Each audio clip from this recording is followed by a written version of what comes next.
শেষ কবে আপনি আপনার প্রিয় কাজটা খুব আনন্দের সাথে করেছেন, কোনো ভাবনা ছাড়া?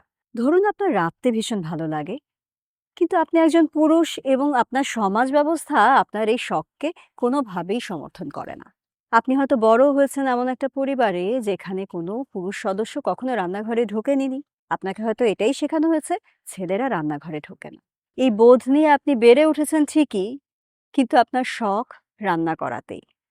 এবং যতবার আপনি চুলোর কাছে যান, আপনার মাথায় যে প্রশ্নটা ঘোরে তা হলো পাছে লোকে কিছু বলে। পাছে লোকে কিছু বলে বিষয়টার সাথে সমালোচনা জড়িত, অনেক প্রশ্ন জড়িত। তুমি কেমন করে এমনটা করলে? তুমি এভাবে ভাবলে কি করে?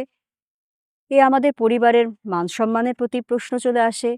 এরমভাবে অনেক কিছু বিষয় এই পাছে লোকে কিছু বলে প্রবাদটির সাথে জড়িত। কিন্তু তাই বলে কি আপনি থেমে যাবেন? যা আপনার চাওয়া, যা আপনার পাওয়া, যা আপনাকে আপনি করে তোলে, তা থামিয়ে দেবেন অন্য কেউ কি ভাবলো বা কিভাবে দেখলো তা ভেবে?